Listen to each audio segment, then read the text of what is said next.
Yo guys, it's Captain Thorpe here, and today I will be analysing the Premier League transfers of the summer so far. Now, as you'll know, the summer transfer window opened July the 1st, but of course there have been some transfers that have gone through before that, and in the month of July. So, as it stands, the most expensive one is Romelu Lukaku, so, you know, that's the place we have to start. He cost United £75 million, fresh from Everton. Now, this price tag is absolutely massive, and we've seen this before from Man United when they signed Pogba for 90 million. 75 million is almost there, but once you've added on the 15 million worth of add-ons, it is pretty much the same price. Problem is, Lukaku isn't worth it. It's as simple as that. 24 Premier League goals, okay, that's a respectable tally. This is not worth 75 million though, is it? I know for football fans, money will seem no object, especially for Man United fans, because let's be honest, it's not 90 million out of the budget because they don't have a budget, but he won't be worth 90 million. Simple as that. That's what happens with all big money signings that go to United, all big players like Di Maria a couple of seasons back. Van Persie was a flop. In the end, Falcao was a flop. These players knew what they were doing beforehand, but they turned into flops after putting the United jersey on. Also included in the deal was Wayne Rooney. Now he's off to his boyhood club, Everton. Now he's claimed he's worn Everton pyjamas for the last 13 years. Boo-hoo, brilliant about. No one cares.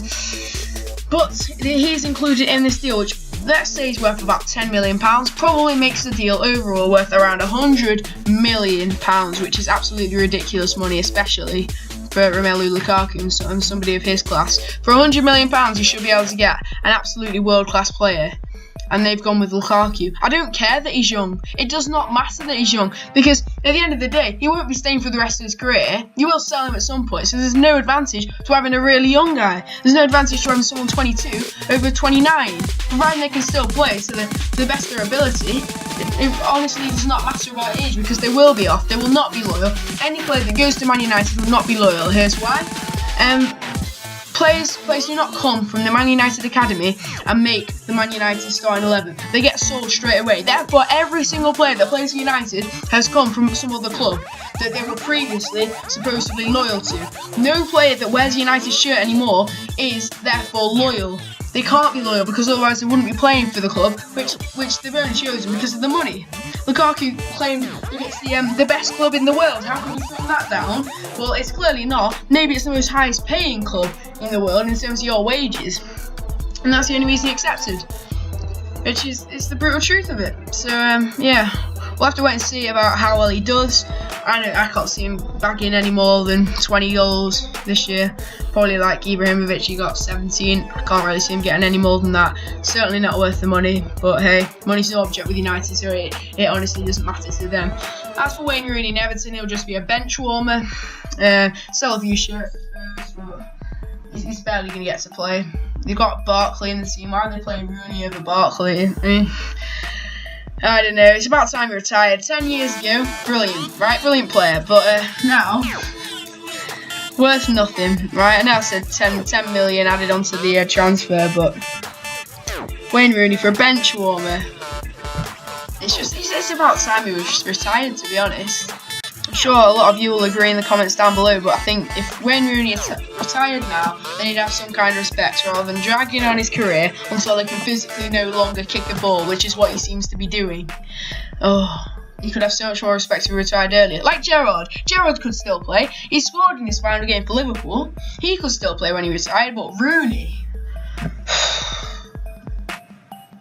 Not Rooney. No, it's a good job he's not in the England national team anymore, otherwise we'd be absolutely screwed there. Anyway, moving on. Let's finish United off.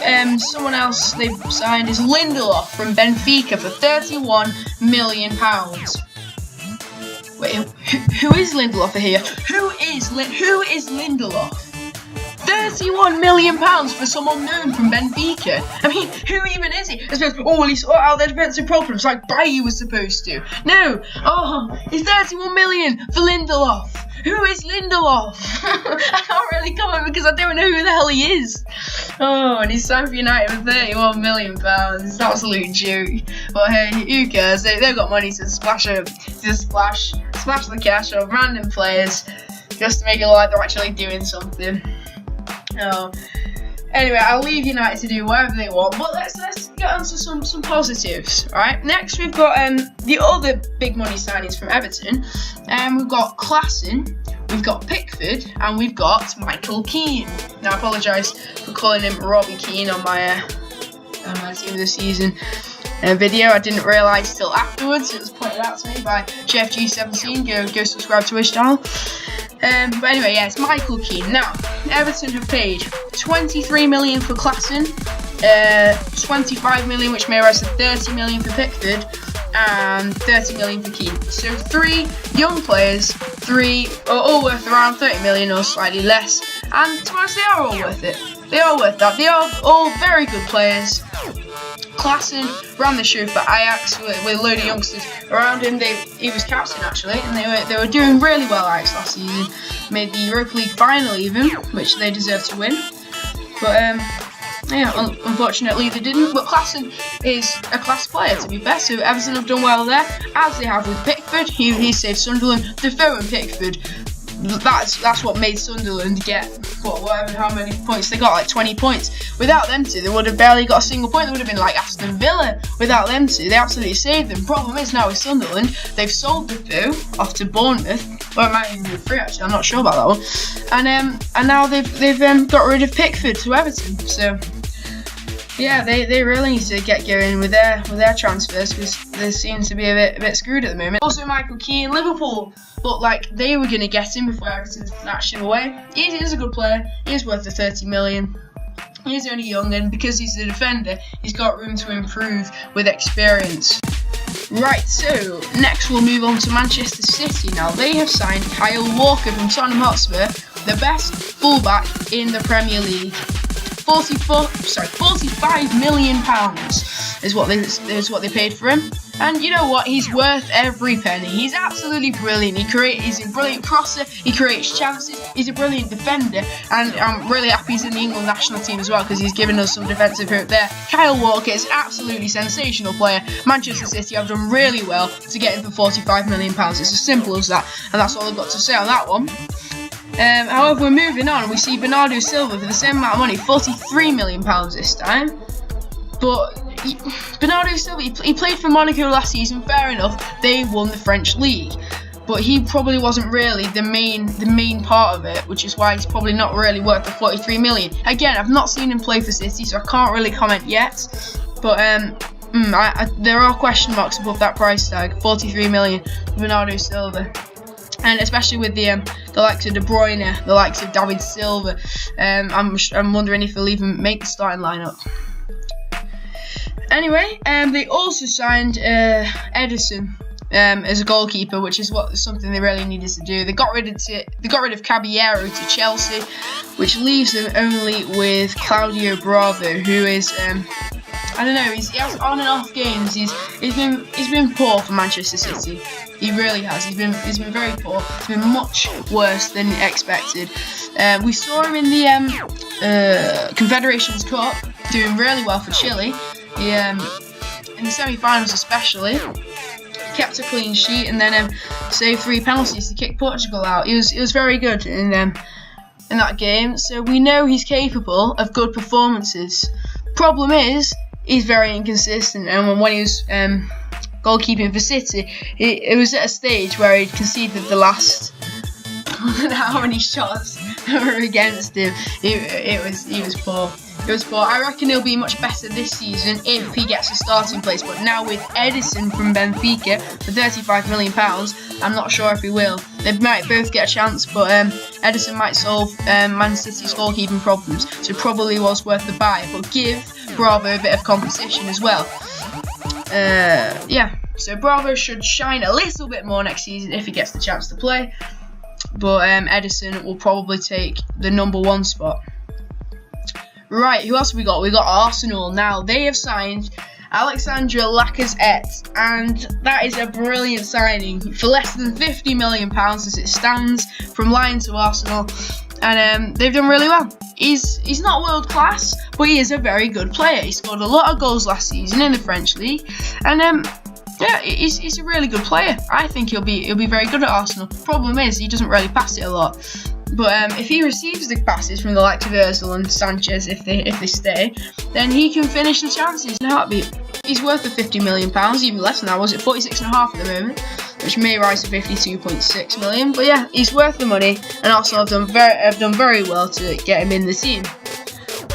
Arsenal have also signed Kolasinac from Schalke. They got him for free, to be fair, so I've got no complaints about that one. I'm not sure if he'll solve the left back problems, because he doesn't. From what I've seen of him, he doesn't look like an absolute world-class defender, but he got him for free. He's a good defensive option. I can't really complain about that one.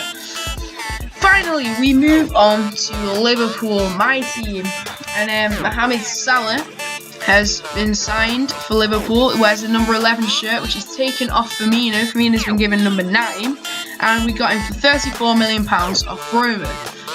I am unsure. He played well against Wigan, but at the end of the day, it's Wigan.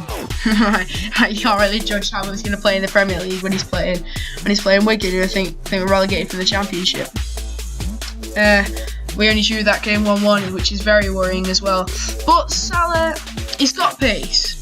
Right, he's got pace, he's got whip. He uses his left foot effectively, and he likes to play on the right wing, but he can also play on the left wing. It's probably a better option than Coutinho on the left wing. If we play Coutinho more centrally, he seems to have more impact on the game. Firmino up front, Mane on the right wing, you can't really go wrong. But the winger problem we had was when Mane went to the African Cup of Nations in January. We could barely win a game in that month whilst he was gone, and I just felt that it was a one-man team. If we lose both of these wingers, then who we got left? We'd have to play Lallana on the right wing, Coutinho on the left wing, and who knows, we might get injuries as well. These two don't play on the wings, these two are more central players, and there could easily be injuries to the likes of Firmino or Coutinho or Lallana, some of the centre mid options, although we do have quite a lot. Wijnaldum perhaps. We've got to really think about strengthening the depth of the squad this summer. And in terms of winger options, we need some more. For example, Oxlade-Chamberlain, who can play centrally and on the wings very effectively. We could do with more players that can play on the wings or play centrally. So we've got a lot of options. For example, when the African Cup of Nations comes about, because Salah will be off, Mane will be off, we'll need more options.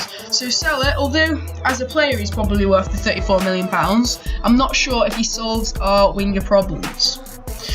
Anyway, let me know what you guys think in the comments about all these transfers. Which team is doing the best so far? Is it United? Is it Everton? Is it City? Is it Arsenal? Is it Liverpool? They are the teams that have made the biggest transfers so far, and I will be back soon with another transfers video.